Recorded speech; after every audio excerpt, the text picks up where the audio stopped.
Well, thank you for the warm welcome, and I trust you all have had a productive and meaningful morning.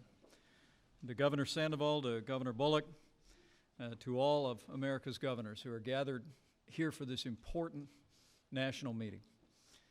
On behalf of the First Family and our entire cabinet, thank you for being here today. And more importantly, thank you for your service to the people of your state and to the people of this nation. We are proud of our governors across America.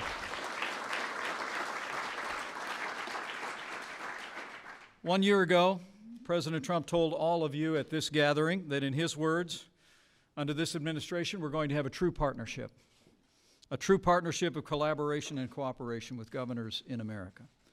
And as a former governor, I'm very proud to see the progress that we have all made together for the American people. Since day one of this administration, we've been partnering with each and every one of you in good times and in challenging times. We've been working on the issues that matter most to the American people: jobs, energy, combating opiate abuse, land management, and so much more. We've been inspired.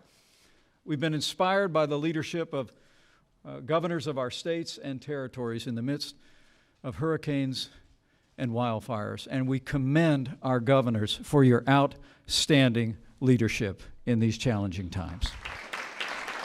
Thank you.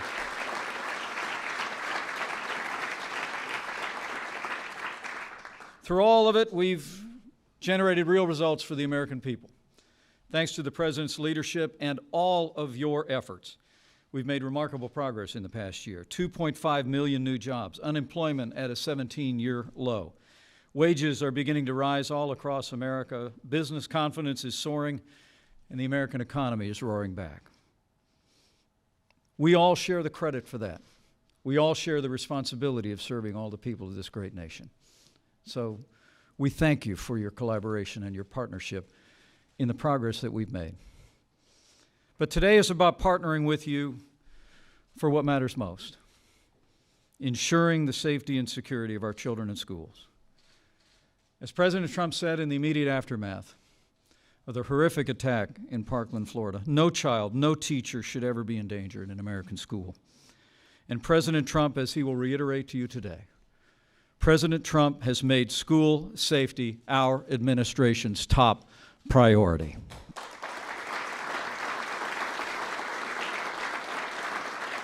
One week ago in this very room, the President and I met with the family of Meadow Pollack, a beautiful young lady who lost her life in the terrible attack in Florida. We met with other students and families reeling from that attack. We also sat with families from Sandy Hook and from Columbine, who still bear the scars in their hearts for similar incidents that took place in their communities. And as the President said, and I can echo, we'll never forget that time. President Trump has been busy listening to law enforcement officials, but at the bottom line, he recognizes that public safety and education are principally a state and local function. So today we want to hear from you, America's governors. We want to hear what you're doing. We want to hear your ideas for reform at the federal level. It's good for me to be among some former colleagues and friends.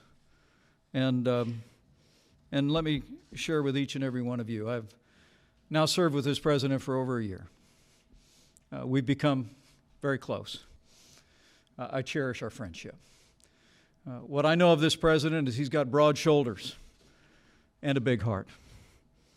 And like governors all across America, I also know that this president is all about results. As the president said, quote, "It's not enough to simply take actions that make us feel like we're making a difference. We must actually make that difference." And I promise you, he means it from the bottom of his heart. So today, I urge you to bring your candor and your counsel to this president and know that he's listening. He's listening with the respect that's generated from knowing the jobs that each and every one of you do every day for the citizens of your states all across this country. And I know in my heart that with President Trump's leadership, with your leadership in your states, and with God's help, we'll end this evil in our time. So now it is my high honor and distinct privilege to introduce to you my friend and a leader who is absolutely committed to working together with each and every one of you to advance the safety and the prosperity of the American people, the 45th President of the United States of America, President Donald Trump.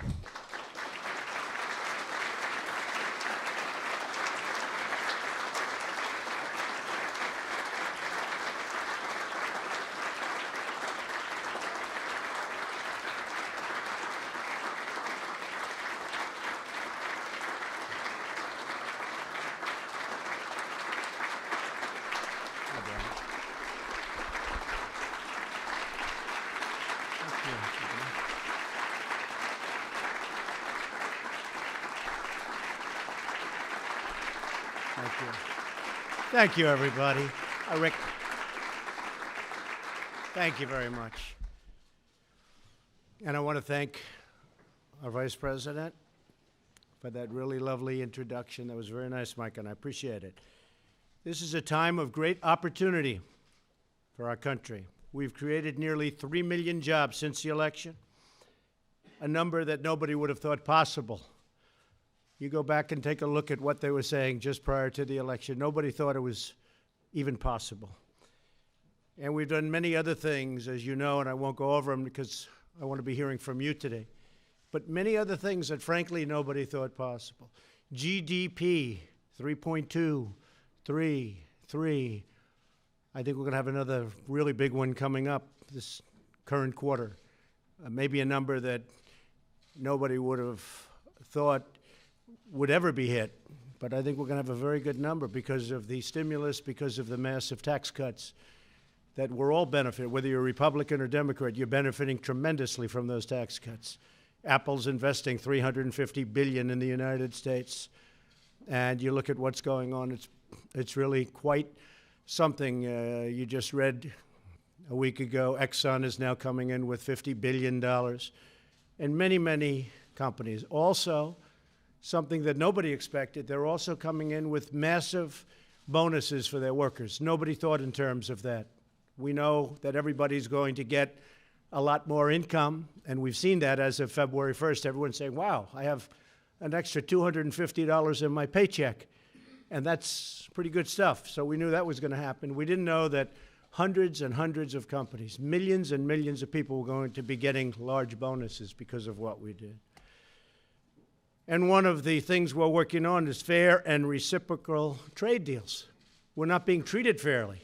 You as governors are not being treated fairly. And when I get too tough with a country, you're always calling, oh, gee, don't do that. But I must say, it's more senators and congressmen and women that call. You haven't been calling so much. You want to see great deals. But we have to make the deals fair. You know, with Mexico as an example, we probably lose $130 billion a year. Now, for years I've been saying, for the last year and a half, I've been saying $71 billion, but it's really not. And they have a VAT tax of 16%, and we don't have a tax. And at some point, we have to get stronger and smarter, because we cannot continue to lose that kind of money with one country. We lose a lot with Canada. People don't know it. Canada is very smooth. They have you believe that it's wonderful, and it is for them. Not wonderful for us, it's wonderful for them. So we have to start showing that we know what we're doing.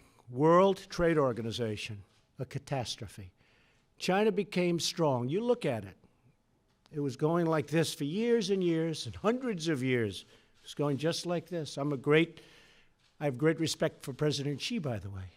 So I'm not blaming them. I'm not blaming Mexico. I'm not blaming anybody. I'm blaming us because we did such a poor job for so many years. I'm not just talking about President Obama. I'm talking about many, many, many presidents. For 30 years, 35 years. But World Trade Organization makes it almost impossible for us to do good business. We lose the cases. We don't have the judges. We have a minority of judges. It's almost as bad as the Ninth Circuit. Nothing's as bad as the Ninth Circuit, but it's almost as bad. Speaking of that, DACA is going to be put back into the Ninth Circuit. You know, we tried to get it moved quickly because we'd like to help DACA. I think everybody in this room wants to help with DACA. But the Supreme Court just ruled that it has to go through the normal channel, so it's going back in, and there won't be any surprise. I mean, it's really sad when every single case filed against us is in the Ninth Circuit. We lose, and then we do fine in the Supreme Court. But what does that tell you about our court system? It's a very, very sad thing. So DACA is going back, and we'll see what happens from there. So we want fair trade deals. We want reciprocal trade deals. Scott Walker has a wonderful company called Harley-Davidson in Wisconsin, right? Great. So when they send a motorcycle to India, as an example, they have to pay 100% tax, 100%. Now, the Prime Minister, who I think is a fantastic man, called me the other day. He said, we are lowering it to 50%. I said, okay, but so far we're getting nothing. So we get nothing, he gets 50, and they think we're doing, like they're doing us a favor. That's not a favor. And you know what I'm talking about. It's a great company. When I spoke with your chairman or the president of Harley, they weren't even asking for it because they've been ripped off with trade so long that they were surprised that I brought it up. I'm the one that's pushing it more than they are. But it's unfair. And India sells us a lot of motorbikes. So when they have a motorbike, a big number, by the way, they have a company that does a lot of business. So they have a motorcycle or a motorbike that comes into our country, the number is 0. We get 0. They get 100%. Brought down to 75, brought down now to 50. Okay. And I wasn't sure. He said it so beautifully. He's a beautiful man. And he said, I just want to inform you that we have reduced it to 75, but we have further reduced it to 50. And I said, what do I say? Am I supposed to be thrilled? And that's not good for you people, especially as governors. It's just not right. And we have many deals like that. Now, with all of that being said, let's talk China. Because China, we probably lost $504 billion last year on trade. $504 billion. I think that President Xi is unique. He's helping us with North Korea, who, by the way, wants to talk. As of last night, you heard that. They want to talk. And we want to talk also only under the right conditions. Otherwise, we're not talking. You know, they've been talking for 25 years. Other presidents should have solved this problem long before I got here. And they've been talking for 25 years. And you know what happened? Nothing. The Clinton administration spent billions and billions of dollars. They gave them billions. They built things for them. They went out of their way, and the day after the agreement was signed, they continued with nuclear research. It was horrible. The Bush administration did nothing, both. The Obama administration wanted to do something. He told me it's the single biggest problem that this country has. But they didn't do anything. And it would have been much easier in those days than it is now. I think most people understand that. But we've been very tough with them. China's been good, but they haven't been great. China has really done more probably than they've ever done because of my relationship. We have a very good relationship. But President Xi is for China, and I'm for the United States. And Russia is behaving badly because Russia is sending in what China is taking out. So China's doing pretty good numbers, but Russia is now sending a lot of stuff in. But I think they want to see it come to an end also. I think everybody does. Talking about tremendous potential loss of lives, numbers that nobody's ever even contemplated, never thought of. So they want to talk. First time, they want to talk. And we'll see what happens. That's my attitude. We'll see what happens. But something has to be done. Today I want to hear your ideas on a number of critical issues. But most importantly, we want to discuss the public safety in schools and public safety generally. But school safety, we can't have this go on. I'm grateful that Governor Rick Scott is here, and we thank him for his leadership in the aftermath of the terrible tragedy in Parkland, Florida. Horrible. Our nation is heartbroken. We continue to mourn the loss of so many precious, innocent young lives. These are incredible people. I visited a lot of them. But we'll turn our grief into action. We have to have action. We don't have any action. It happens. A week goes by, let's keep talking. Another week goes by, we keep talking. 2 months go by, all of a sudden everybody's off to the next subject. Then when it happens again, everybody's angry, and let's start talking again. We gotta stop. By the way, bump stocks, we're writing that out. I'm writing that out myself. I don't care if Congress does it or not. I'm writing it out myself, okay? You put it into the machine gun category, which is what it is. It becomes essentially a machine gun, and nobody's going to be able. It's going to be very hard to get them. So we're writing out bump stocks. But we have to take steps to harden our schools so that they're less vulnerable to attack. This includes allowing well-trained and certified school personnel to carry concealed firearm. At some point, you need volume. Now, I don't know that a school is going to be able to hire 100 security guards that are armed. Plus, you know, I got to watch some deputy sheriffs performing this weekend. They weren't exactly Medal of Honor winners, all right? The way they performed was, frankly, disgusting. They were listening to what was going on. The one in particular, he was early. Then you had 3 others that probably a similar deal a little bit later, but a similar kind of a thing. You know, I really believe, you don't know until you test it, but I really believe I'd run in there even if I didn't have a weapon. And I think most of the people in this room would have done that too, because I know most of you. But the way they performed was really a disgrace. Second, we must confront the issue of mental health. And here is the best example of mental health. This kid had 39 red flags. They should have known. They did know. They didn't do anything about it. That was really a bad time, I have to tell you. Nobody bigger for law enforcement than I am. But between the people that didn't go into that school and protect those lives and the fact that this should have been solved long before it happened, pretty sad. So we have to confront the issue, and we have to discuss mental health, and we have to do something about it. You know, in the old days, we had mental institutions. You had a lot of them. And you could nab somebody like this because, you know, they did. They knew something was off. You had to know that. People were calling all over the place. But you used to be able to bring him into a mental institution, and hopefully he gets help or whatever, but he's off the streets. You can't arrest him, I guess, because he hasn't done anything, but you know he's like a boiler ready to explode, right? So you have to do something. But you can't put him in jail, I guess, because he hasn't done anything. But in the old days, you'd put him into a mental institution. And we had them in New York, and our government started closing them because of cost.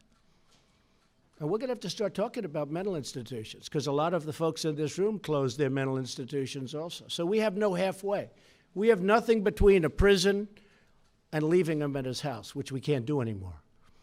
So I think you folks have to start thinking about that. Third, we have to improve our early warning response system so that when friends, family, and neighbors do warn the authorities about a violent or dangerous individual, action is taken quickly and decisively. Look, you had the one mother, if you remember, in Connecticut, how horrible that was. She was begging to take her son in and help him do something, anything. He's so dangerous, and nobody really listened to her. And he ended up killing her. And then the rest, you know what happened? It was a horror. But she was begging to do something about her own son. Recently, you had a grandmother that got to see the notes of her grandchild, and she reported him, and they nabbed him. He was ready to go in for a school, it looked like. She reported him. And there, the law enforcement did a very good job. Fourth, we must pursue common sense measures that protect the constitutional rights of law-abiding Americans while keeping guns out of the hands of those who pose a threat to themselves and to others. And fifth, we must strive to create a culture in our country that cherishes life and condemns violence and embraces dignity. Now, with all of that, over the weekend, I cannot believe the press didn't find this out. I can't believe it.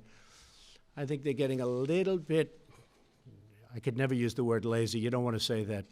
We don't want to give them any more enthusiasm than they already have. But I can't believe they didn't figure this one.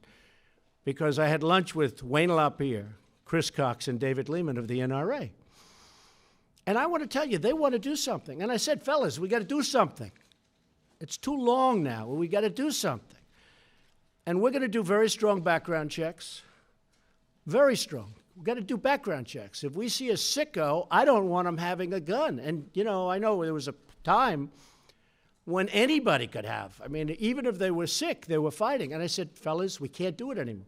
And there's no bigger fan of the Second Amendment than me, and there's no bigger fan of the NRA. And these guys are great patriots. They're great people. And they want to do something. They're going to do something. And they're going to do it, I think, quickly. I think they want to see it. But we don't want to have sick people having the right to have a gun. Plus, when we see somebody is sick, like this guy, when the police went to see him, they didn't do a good job, but they have restrictions on what they can do. We got to give them immediate access to taking those guns away so that they don't just leave and he sit there with 7 different weapons. Got to give them immediate access. Don't worry, you're not going to get any. You won't. Don't worry about the NRA. They're on our side. You guys, half of you are so afraid of the NRA. There's nothing to be afraid of. And you know what? If they're not with you, we have to fight them every once in a while. That's okay.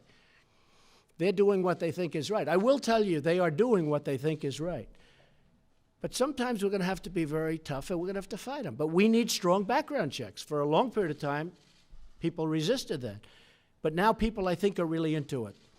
And John Cornyn, great guy, senator, Mitch McConnell, Paul Ryan, and Kevin McCarthy, hopefully are going to work on some legislation. I hope you guys, they started already. In fact, John has legislation in. We're going to strengthen it. We're going to make it more pertinent to what we're discussing. But he's already started the process. We've already started it. And the other thing, we need hardened sites. We have to have hardened sites. So just in concluding, we have tremendous things happening.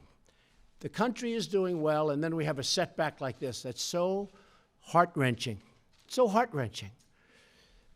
And we have to clean it up. We have to straighten it out. You know, it's wonderful that we're setting records on the economy. We're setting records. Black unemployment at an all-time historical low. Hispanic unemployment at a historical low. Women unemployment at an 18-year low. 18 years. And actually, I did very well with women during the election. Nobody wants to give me credit for that, as you know. But and I'm very proud of that. To me, these are incredible statistics. And very importantly, our companies are doing well. The fundamentals are literally beyond what anyone's ever seen. This isn't a bubble. You know, there was bubbles in the past because these companies were valued and nobody understood where's the money? Where's the money? And these are really strong companies we're building now. We have tremendous underlying value. I want to bring the steel industry back into our country. If that takes tariffs, let them take tariffs, okay? Maybe it'll cost a little bit more, but we'll have jobs. Let it take tariffs. I want to bring aluminum back into our country. These plants are all closing or closed. Recently, we put a tariff on washing machines because we were getting killed, believe it or not, on washing machines and solar panels. That was 2 months ago. You have to see the activity on new plants being built for washing machines and for solar panels. We had 32 solar panel plants. Of the 32, 30 were closed, and 2 were on life-to-life resuscitation. They were dead. Now they're talking about opening up many of them, reopening plants that have been closed for a long time. And we make better solar panels than China. One of the knocks were that the solar panels were lousy. They weren't good. We make a much higher quality solar panel. So after 2 months, We're opening up at least 5 plants, and other plants are expanding on the washing machines, which, by the way, it sounds like sort of a little hokey to say washing machines. It's a big business. It's a very big business. But then you look and you see like, I won't mention countries. I would never do that. But how many Chevrolets are in the middle of Berlin? How many Fords are in the middle of Tokyo? Not too many. In fact, Ford sort of closed up their operation in Japan because they couldn't get cars in there. I spoke to Prime Minister Abe, another great friend of mine. He's a great person. But I said, listen, you're sending us millions of cars, and if we send you one, and if we make it so perfect, they actually told me a case where they made this car so good. They spent a fortune. They had the best environmental, the best this, the best skins, the best everything you can have in a car, the best safety. They brought it in, and after inspections that lasted forever, it was rejected. You see, that's a form of tariff, too. Maybe that's a more deadly form of tariff. That, to me, is just as deadly as 50% and 25% and 100% in many cases. So we're going to straighten it out. We've already started. I mean, the first year is just, we laid the seeds. You know, a lot of it is statutory, where you can't do anything unless you go through a process. Well, now, through our great team, we've gone through that process. Many of this, in other words, you'll do a rule, you have to wait 90 days. That's sort of what's happening with the bump stocks. I'm waiting for the next process, but it's gone. Just don't worry about it. It's gone. Essentially gone, because we're going to make it so tough that you're not going to be able to get them. Nobody's going to want them anyway. You know, bump stocks, you shoot rapidly, but not accurately. I don't know if you have ever heard what a bump stock does. The bullets come out fast, but you don't know where the hell they're going. That's why nobody even really too much came to its defense. But he used it in Las Vegas. He was using bump stocks in Las Vegas, as you know. So we're getting rid of them. So you're going to ask questions. I'm going to help you folks. We're going to get all of the things that we want to do, whether it's transportation, whether it's safety, whether it's law and order. One of the things that the past administration would not do is give this incredible equipment that we have, excess military equipment. Wouldn't give it to your police. Would not give it to your law enforcement. They didn't like the idea, the administration, of armored vehicles. I guess maybe they'd rather have, you look, why wouldn't they want that?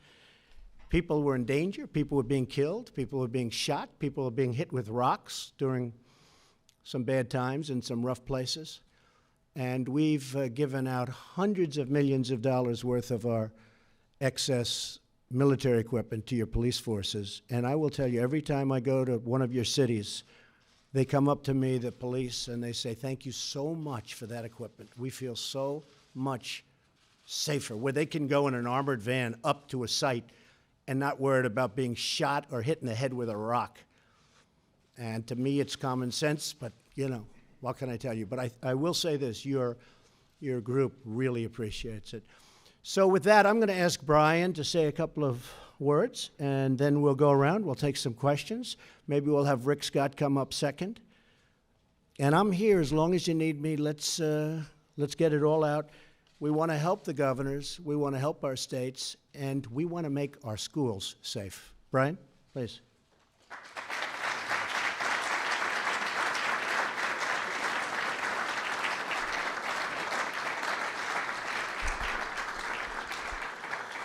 Mr. President, thank you. And I truly appreciate you. I appreciate all the members of the cabinet.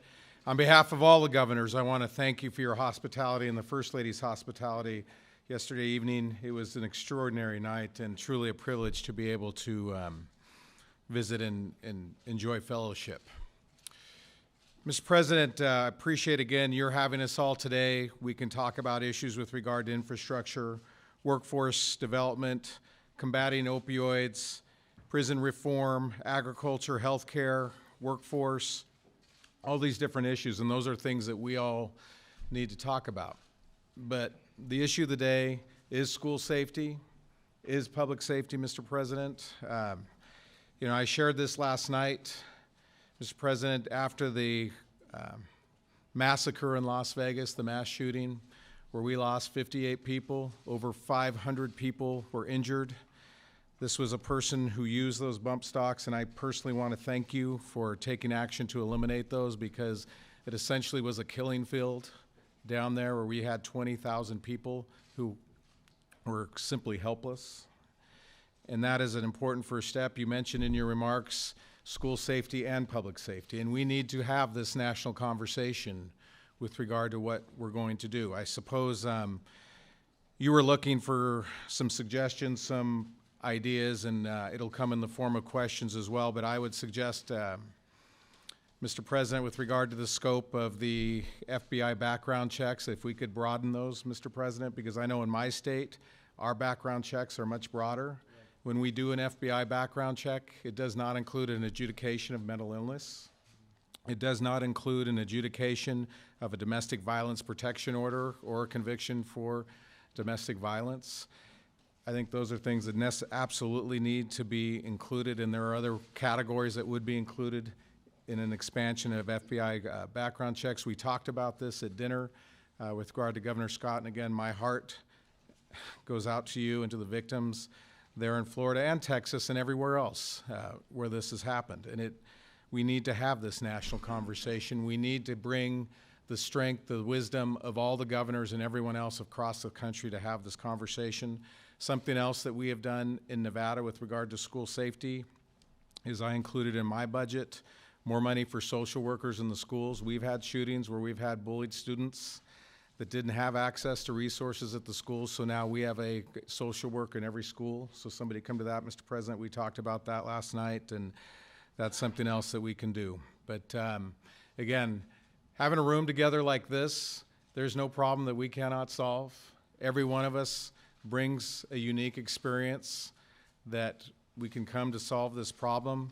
You're right, Mr. President, as a parent of a daughter who attends a middle school where there was simply a rumor that something could happen, and one day later, half the school was absent.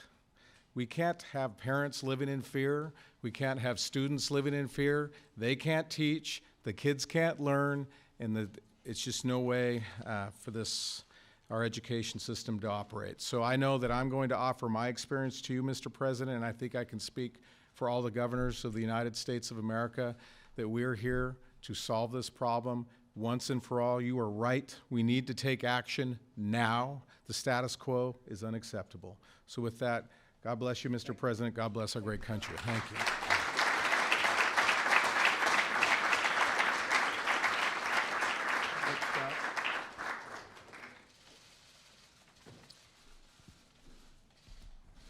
Well, the first thing I want to do is I want to thank the President for making something happen. All of us as governors know, in any jobs we've had, you have to get something done. If you, anybody that's gone through one of these, and if you've gone to the funeral of a 14-year-old girl that her parents just loved her, you know that you have to make a change. So what we've done in the last, I guess it's a little less than 2 weeks, we've looked at what other governors have done. We've brought people together. I'm very appreciative of what the President's done by bringing us all together to talk about this, and also what he did last week by bringing people together, because it's created momentum to make sure something happens this time, that we don't go through this and nothing happen. So in our state, the way I've done this is I've broken it down into 3 things. Number one, we're going to have school safety. No parents in our state is going to say, I'm concerned whether my child can go to school safely. If you go to school in Florida, you're going to know that your child can come home safely. If you're a teacher, if you work in one of these schools, you're going to know you're going to come home safely. That's step one. We're going to spend $500 million. I have 2 weeks left in my legislative session. I'm not waiting for the federal government. We're going to invest $500 million. We're going to have significant law enforcement presence in every public school in our state. We've already been investing dollars in hardening our schools. We're not only going to invest a lot more state dollars, but we're going to say any local dollars that go to capital outlay by our school districts, the first thing all those dollars have to be spent on is school hardening. It's the most important thing we can do is harden these schools. So we're going to do it. Number two, and by the way, the way it's going to happen is our sheriffs are going to oversee how all the money is spent to make sure that the money is spent the right way. There'll be a plan annually, and the money will be spent the right way. Number 2, mental illness. We're going to have mental health counselors in every school to make sure that all of our students can go through counseling or meet with a mental health counselor as often as they want. We're going to do it. We're also going to have threat assessment teams. Virginia did that after their shooting. We're going to have that in all of our schools, where you'll have children, families, juvenile justice, teachers, principals, local law enforcement all together and say, what are the threat assessments in our schools? We're going to do that. Next, we're going to invest more dollars in mental health in our children and families program. We do that around our state, but we're going to invest more dollars to make sure we have youth teams all around our state to help them. Finally, you're not going in Florida have access to a gun. If you're struggling with mental illness, are you going to make violent threats? You're not going to have access to a gun in our state. You shouldn't have access to a gun, and you're not. So what we're going to do is we're going to have a violent threat restraining order that a family member, a mental health individual, or law enforcement can go to the court system. There'll be due process, but they can make sure that you don't have access to a gun. If you've been involuntarily committed because you're a threat to yourself or others, you will not have access to a gun. You'll have to give those guns up. There'll be due process. You can get those guns back, but we're going to make sure that doesn't happen. We're going to make sure as you do background checks, all this information is out there so we can make sure we know who has the guns. So in our state, we are going to get all this done. I'm going to get it done in the next 2 weeks. I've been talking to my legislative leadership every day. They're committed to be a partner. But in Florida, I want to make sure every parent knows that their child is going to come home safe and sound every day. Thank you, Mr. President.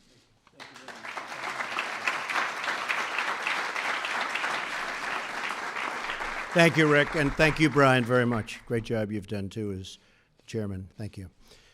Kay, would you like to say, I think I can bring this over. It might be easier just to pass this around, Kay? Thank you, Mr. President. Like you, I believe that the local officials have an awful lot of insight into what each school needs to provide public school safety. So as I mentioned a little earlier to this group, Mr. President, I suggested that we give our local folks a list of things that they can do quickly, like limit the number of entrances that a school has to enter the building, and then equip every child above the 6th grade with a chip-activated card to enter that entrance. And also, you can consider putting in a metal detector at 1 or 2 or 3 entrances, since you're limiting the number of entrances. Also, a surveillance system. And that surveillance system can be tied to the virtual Alabama Visual Center at the Education Department, so it's instant information all at the same time. Certainly training in mental health situation is fine, but for the immediate, I just think we need to give some guidance to our local people and limit the access to entrancing and equip with surveillance systems, metal detectors, or whatever they choose to do. Where's the money coming from? They've got some local money, but in our state budget, there's been a technology fund. And a senator and I are working, and he introduced the bill last week to be able to free up some of that money for use for school safety. So these are not costly things, but they're things that can be done immediately to improve school safety. That's right. Thank you. Thank you very much. Thank you very much, Kay. How about going around the room? Anybody has some great ideas or suggestions?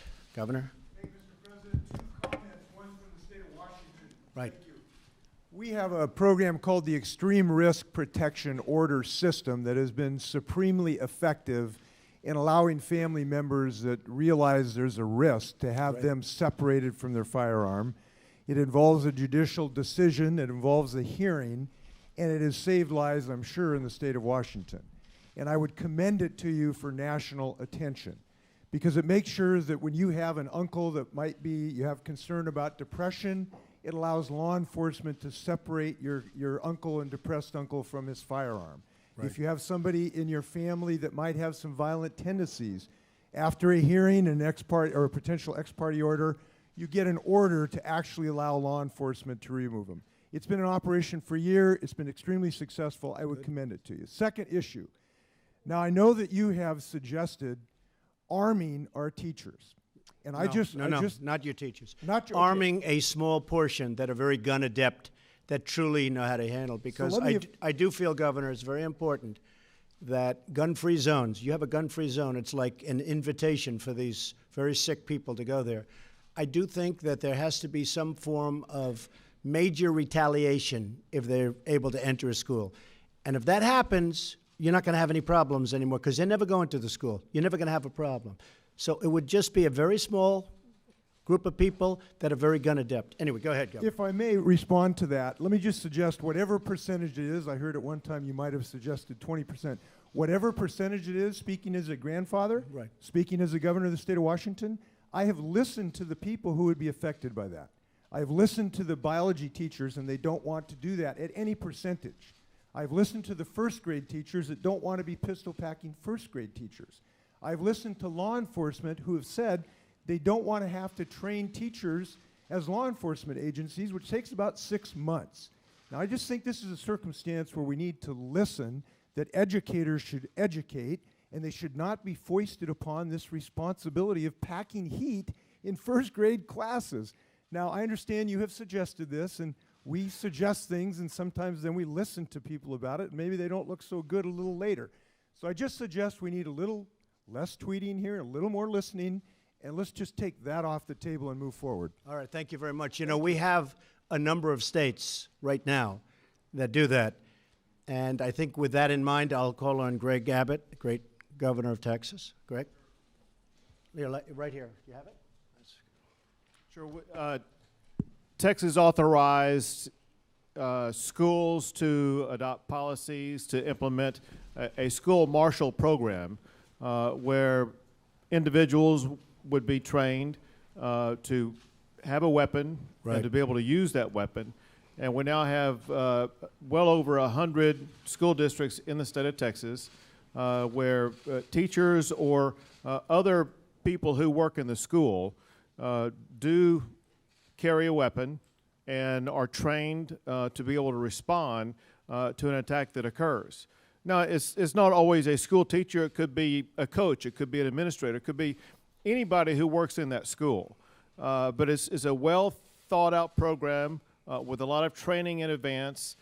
And candidly, some school districts, they promote it because they will have signs out front, a warning sign that be aware there are armed personnel on campus, warning anybody coming on there that if they attempt to cause any harm, they're going to be in trouble. Well, I think that's great. And so essentially what you're saying is that when a sick individual comes into that school, they can expect major trouble, right? Major trouble. The bullets are going to be going toward him also. And I think that's great. And you know what's going to happen? Nobody's going into that school, Greg. That's a big difference.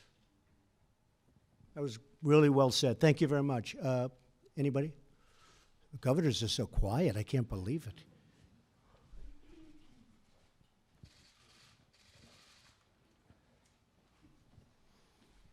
Mr. President. So well behaved today. I can't believe this. We'll start acting up soon. Mr. President, I just want to say that in Arkansas we have a very similar situation or program as what Greg has described in Texas.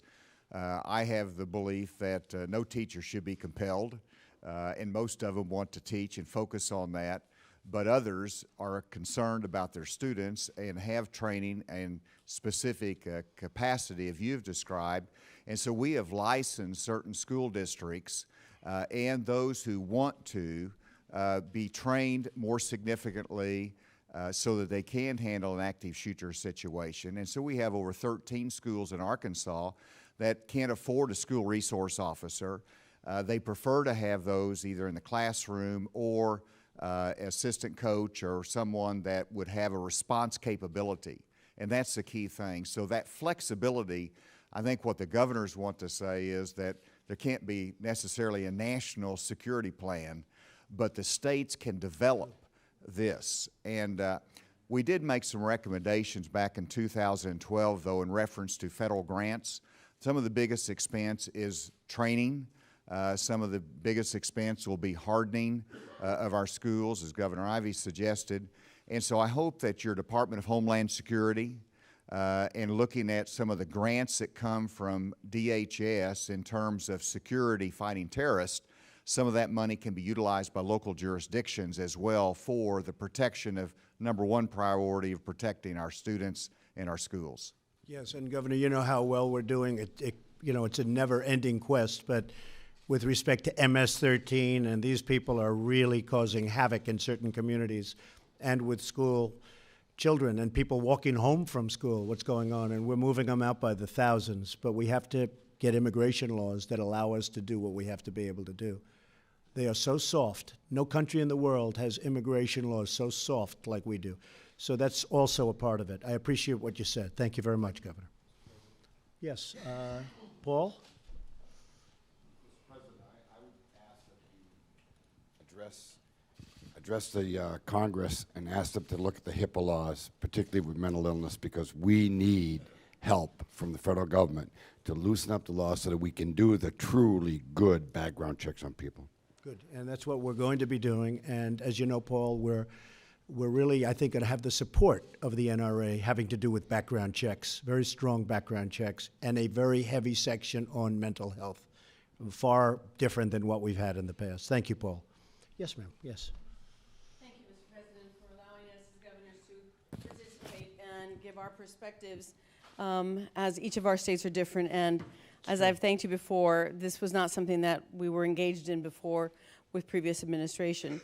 I do see that there is a huge pool of retired law enforcement officers where municipalities and counties have actually invested a lot of money into training them, and now they're retired.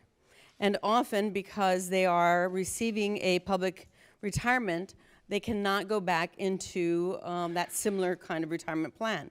If they go into an educational plan, they can actually work for a school, be trained. The school doesn't have to train them, but also they can learn and figure out where cameras and different security pieces need to be implemented within the schools because of their experience and training. And so this is a pool of folks that we can immediately put out without having to expend a great amount of dollars and keeping our schools and our school personnel safe. It's well said. The fact is that if you have a teacher or you have a coach or you have somebody that's very adept, only adept, a lot of people don't have anything, they don't know what it looks like, they can't lift it, but only adept at weaponry and guns. And only a small number. You don't need that many. But we all learned a lot over the weekend or last week when you saw a man that was properly armed standing outside, probably afraid to go in, and now it turns out that there were probably 4 of them. They don't love the students, they don't know the students. The teachers love the students and they want to protect those students. The other thing is cost. The school in Florida was so large, Rick, such a big school, you would have had to have 100, 150 guards. I mean, you would have had to have a lot of guards to have that building properly manned. Then you have an armed camp. Whereas doing it like I think you're suggesting, and like many people in this room agree with, it costs almost nothing. I would actually give a bonus to every coach, teacher, et cetera, because they should go through training. As good as they are, they should go through a very strong, strenuous training. But I would like to give them a bonus. So let's say you gave them a $1,000 bonus for the year, and you'd have 50 or 60 of them in the school. Compare that to paying $40,000, $50,000, $60,000 each. Where are the schools going to get that kind of money? Somebody suggested last night, we're going to harden the doors, we're going to make it impossible to get in. I said, that's good, except in one instance. If the killer gets in and he closes the doors and you can't get into the school. They said, I never thought of that. Don't forget, I was in the real estate business. And when you harden those schools, you're not going to get in. But if they get in, then you're not getting in. Law enforcement's not getting in. Somebody else said, we have something that we're working on. What do you see the cost of these things? Smoke fills into the school. Smoke. So you have a guy standing there with a weapon, and now he's getting crazy because there's smoke all over them. All he's going to do is shoot endlessly. He's going to go nuts. This is another plan. This is a new one. I'm sure put out by some company that wants to make a lot of money. Smoke is going to fill the room and fill the hallways. That's not going to help And then law enforcement's going to go and fight through the smoke. They're not going to know what they're shooting. This is a serious plan. I think I talked that particular person out of it. But I do. When you talk about hardening, the other thing is this, harden. You harden. The cost to your schools and your communities and the federal government will be astronomical when you start putting in main doors, closing other doors, changing hallways around, You're talking about hundreds and hundreds of billions of dollars, and you can do it for nothing. As you and myself and our great governor from Texas and others, I think there are 9 states that do it that way, and they're thrilled. They're thrilled. And you know what it says? Come on in, folks, come on in. But they're not coming in because they don't want to get shot. Look at this guy, Cruz. He leaves with the students. He tried to sneak away. And I'll tell you, one policeman who did a good job was the one that caught him a couple of communities away. It wasn't even Rick in that community. I know all those communities, but it wasn't in that community, sort of far away. And he said, that's the guy I think that maybe did it based on the description. And he went out and he got him. Now, they would have gotten him anyway, I guess, but who knows how much more damage would have been inflicted. So he did a great job. Look, law enforcement's great.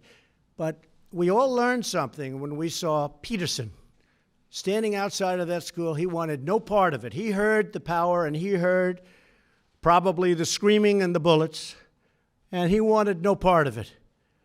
And then 3 other guys came to help. They wanted no part of it. That was a terrible, terrible job. The only worst job is that they didn't nab this guy early because you had 39 red flags. That was the worst job. So I think we learned a lot. But if you don't have retribution, if you're not going to do something very serious to these guys when they walk in, they're going to keep walking in. You're going to have this all the time. You're going to have it. They have to know. They walk in, they're going to probably end up dead. And if they know they're going to end up dead, they're not going into that school. Question? Yes, Matt? I don't beg to differ with most of what has been said here, but most of what we're talking about are things that are costly, have monetary cost. I do think it's important for us to start at every level with your office, with our respective offices as well, to seize the bully pulpits that we have to talk about the culture in this society.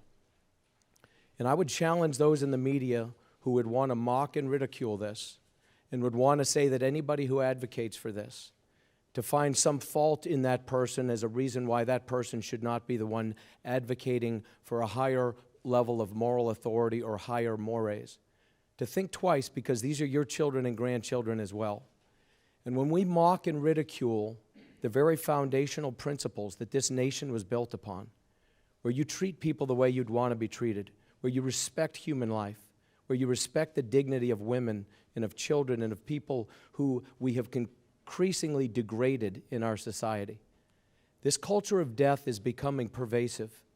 And if it's not addressed by all the imperfect people in this room with a sense of purpose and a sense of aspiration, I think we're going to see a continued trajectory that's not good.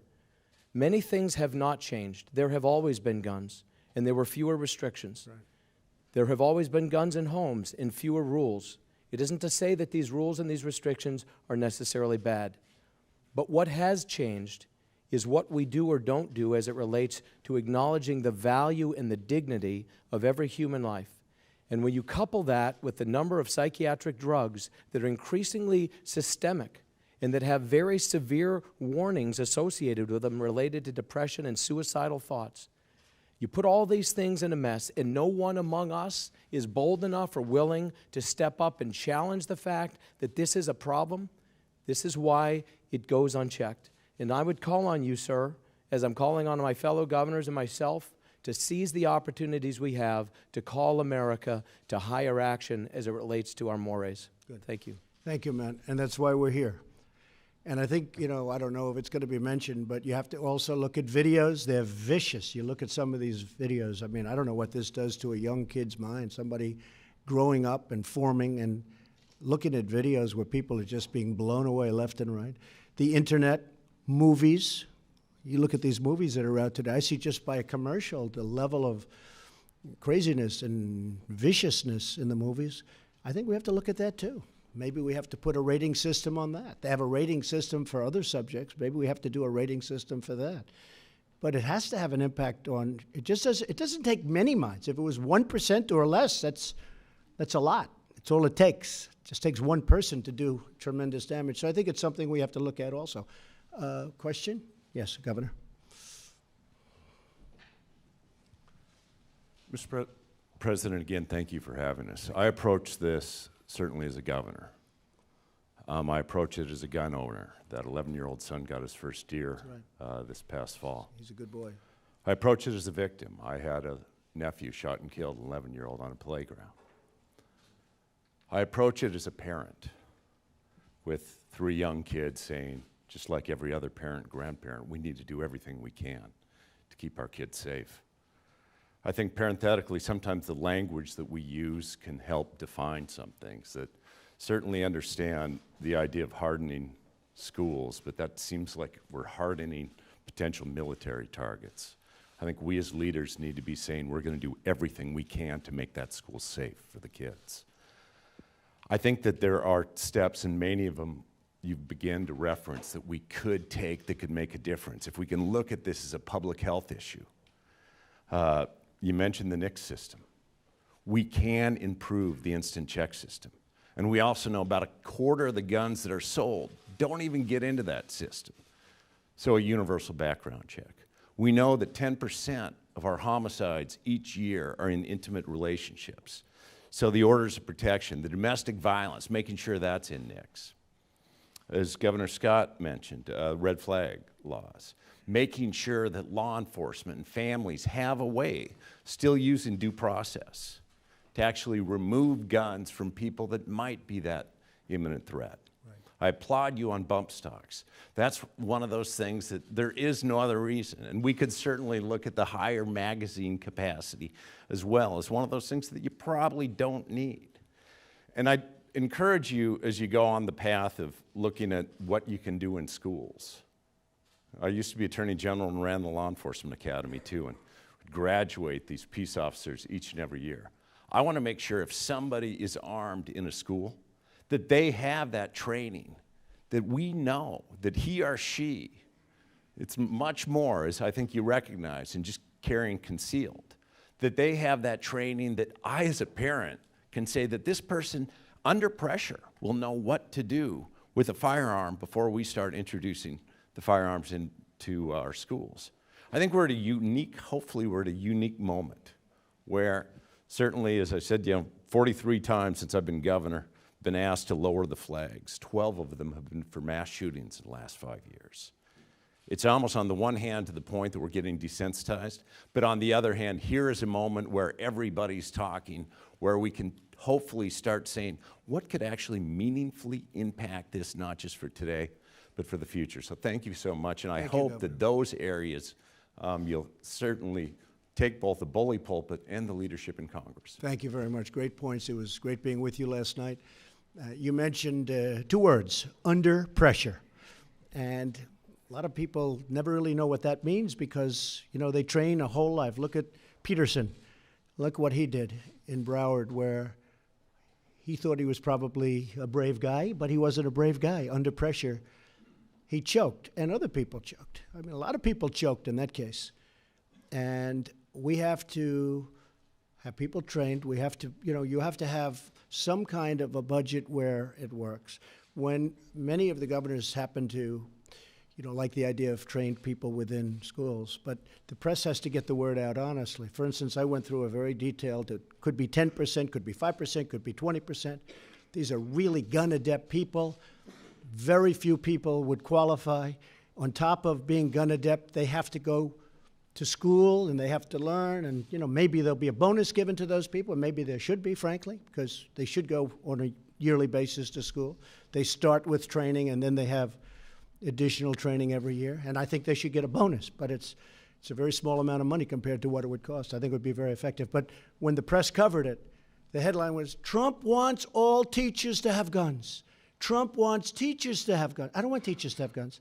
I want highly trained people that have a natural talent, like hitting a baseball or hitting a golf ball or putting. How come some people always make the 4-footer and some people under pressure can't even take their club back, right? Some people can't take their club back. And you don't know what it is. Those words are, you know, those words are hard to train for.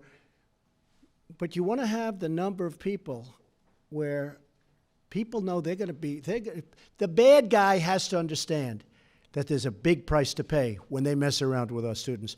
You can't just say, oh, we're going to, you know, harden our schools. We're going to blow smoke into the rooms. We're going to do all this stuff that is not going to work. You have to let people know that they're going to suffer the ultimate price.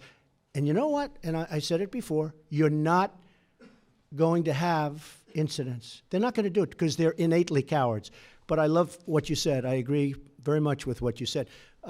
Question? Governor? Phil? Mr. President, October the 1st of 1997, Luke Woodham, 16-year-old student, came into Pearl High School in Pearl, Mississippi, after he had bludgeoned his mother to death that morning with a .30-30 lever-action rifle, killed 2 students, and began to shoot at others. A vice principal, who was an Army Reserve officer, went to his vehicle, retrieved his 1911 .45, and stopped that shooter before he could kill other children in Pearl, Mississippi. When I heard you speak of your idea, that was the concept I believed in. Find that Army Reserve vice principal, give him the training he necessarily needs, arm him, and stop this madness. Thank you. Thank you, Well, sir. many of these people are teachers, too. They're retired. They're 20 years in the Marines. They can handle a weapon world class. They don't even need the training, but they should get it anyway. Everybody should have very strong training. But, you know, you have many like General Kelly standing back there. I wouldn't mind if he was a teacher. I'd like him to be our teacher. And if he happened to be concealed, carrying concealed, I'd feel very good about that. That, to me, is better. And he's on the site. Don't forget the other thing, Phil. They're on the site. They're not outside. They're not 20 minutes away in a police station where an alarm rings and they go. And by the time they get there, they don't know the school. They don't know the floors. These people know everything intimately. I think it works. Look, I've been watching this I've only been doing this for 2.5 years. After that, I was a civilian, and I had a nice life. I had a very easy, nice, beautiful life. I actually got great press. I was the king of getting good press, Governor. You know that? It was only when I did this that I got bad press. But you know what? I've been watching this, folks, from a different slant. Many of you, most of you, have been politicians for a long time. I've been watching you, I've been watching everybody for 30 years. I've been watching this situation. Nothing's done. It's the same thing. Nothing's done. They have a meeting, they all go home. 2 weeks later, it's a little bit sadly, and I hate to say it, other than the parents who are so devastated and the families that are so badly affected and the people that were hit. You know, nobody ever talks about the wounded. They talk about the 17 dead, but I saw people that were Rick, so seriously wounded. Nobody ever talks. The maniac on the West Side Highway that ran over 8 people, they keep saying he killed 8 people. He just it's essentially a park. It's like a beautiful stretch along the Hudson River that I know so well. He's going down 80 miles an hour down the West Side Highway, and he said, hey, look at those people. I'm going to turn it. And he killed 8 people. What they don't talk about are the 14 people that were devastated. They go to put themselves in shape and to work out, and they're very proud, and they end up missing a leg and missing an arm, or missing 2 legs and an arm. And nobody ever talks about those people. They talk about the people, obviously, that died. They don't talk about the people that are so devastated. And you have that. You have many people. I saw a lot of those people. You know, hopefully they're going to be okay after a long time in rehab. But a lot of them won't be. And we got to remember them too. Those people are great people. Got to remember them too. Okay, how about 1 or 2 more? Yes, Governor. Again, thank you. I've enjoyed hearing from my fellow colleagues of what's going on in their respective states. And it reminds me this is a very complex issue. There's no simple solution. Unfortunately for us, I think there's roles to play for the federal government, some of the things you're proposing. But I think most of the solutions are going to come from the states. We have some states that are doing things with arming personnel inside the school system that they seem to think is working well. I know I'm working with my legislature as recently as last night in talking about what is the cost for education? What is the cost? You're a businessman to do right. business. That's right. Some of that is, in fact, embedding law enforcement, trained personnel in whatever form or fashion you want. It's going to be an additional cost. That's the result of society today. How we've got to this kind of society, Governor Bevin, and some of the things that are desensitizing our children, the challenges of life today and its complexities, who knows? But I do believe this: each state is going to have to find their own way, based on their own culture, based on their own politics, based on their own unique demographics, and we'll learn from each other. We'll find what works, and we'll homogenize probably together. But the states, these little pilot programs, that's the beauty of our concept of federalism, and these states out there finding solutions to the problems that ail the people. This is the problem of today: safety in our schools. I look to learn from all of you as we tried our own way in Utah to find a solution to this very critical and timely issue. Thanks for your Thank you, leadership. Governor. I appreciate it. And you said something very important. The states can do these various programs without the federal government also. And we're there to help, and we'll help monetarily, which is very important because a lot of the school budgets especially, they don't have the money. I mean, where are they going to get the money to put 100 guards into the school in Parkland? I mean, it's very tough. It's a tough situation. But the federal government can help out. But a lot of these solutions that we talk about, whether you agree with me or you agree with somebody else, you can do them pretty much by yourselves within your state. Like our great governor of Texas, Greg, we have an attitude on retribution. Because I say the only way you stop it is retribution. I don't think you're going to stop it by being kind. I don't think you're going to stop it at all. You're going to have problems. But if a state feels that way, I say you have to go and you have to do what you have to do. I guess we have 9 states that are doing what you're doing, Greg, at least 9, and some are coming, and they're coming fast. But the states can do a lot of this work themselves. They can do most of it. And we'll back you up, regardless of what you want to do. If you agree or disagree with the state of Texas and other states that do it differently, I think that's fine. Just go and do it yourself. We will be there to help you no matter what your solution is. But this is largely a state issue in terms of that school security. And in many cases, it's a local issue. You know, in many cases, you don't even need approval from the state. You can go in as a school district and do what you have to do for the safety of your children. So my attitude is get it done and get it done properly. It is an honor to be with you, so many friends, and we're going to see you a little bit later. But I think this was a really great meeting. And Brian, I want to thank you very much. Thank you very much. Fantastic job. Thank you. Thank you very much, Senator. I appreciate it very much. I'll see you in a little while. Thank you. Thank you.